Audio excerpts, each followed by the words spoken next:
Exam పేపర్లు దిద్దడం టీచర్లకు లెక్చరర్లకు ఓ పరీక్షే. ఎక్కువ సమయం పరీక్ష పేపర్లను దిద్దడానికి కేటాయించాలి. కానీ ఇప్పుడు ఆన్సర్ షీట్లను దిద్దడానికి మనుషుల అవసరం లేదు. ఎందుకంటే ఇప్పుడు ఎగ్జామ్ పేపర్లను కూడా ఏఐ దిద్దేస్తుంది. తెలంగాణ పాలిటెక్నిక్ విద్యార్థుల ఆన్సర్ షీట్లను లెక్చరర్లతోనే కాకుండా ఏఐ ద్వారా దిద్దించాలని టెక్నికల్ ఎడ్యుకేషన్ శాఖ డిసైడ్ అయింది. పైలట్ ప్రాజెక్ట్ కింద కొన్ని సబ్జెక్టుల్లో అమలు చేసి దశల వారీగా అన్ని సబ్జెక్టులకు అమలు చేయాలని భావిస్తోంది. తెలంగాణలో పాలిటెక్నిక్ విద్యార్థులు 3 సంవత్సరాలు కలిపి 70,000 మంది ఉంటారు.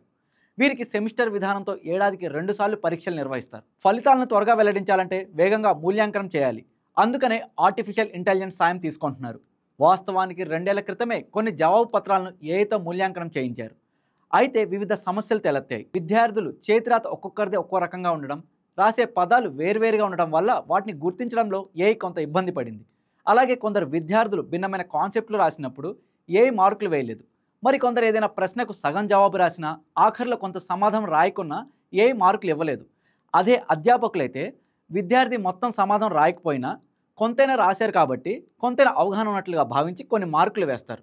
కానీ ఏఐలో అది లేదు. దీంతో ఆ ప్రక్రియను నిలిపివేశారు. అయితే ఈ 2 ఏళ్లలో ఏఐలో ఎన్నో మార్పులు వచ్చాయి. దీంతో కృత్రిమ మేధతో పాలిటెక్నిక్ పరీక్ష పేపర్లను ప్రయోగాత్మకంగా దిద్దించాలని నిర్ణయించారు.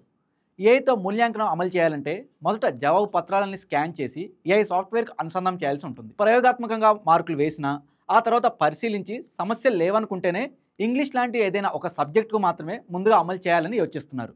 అవసరమైతే అధ్యాపకులు దిద్దిన తర్వాత ఏఐతో మూల్యాంకనం చేయించి వచ్చిన మార్కులను కొన్నాళ్ళ పాటు బేరీజ్ వేయాలనే ఆలోచన సైతం చేస్తున్నారు.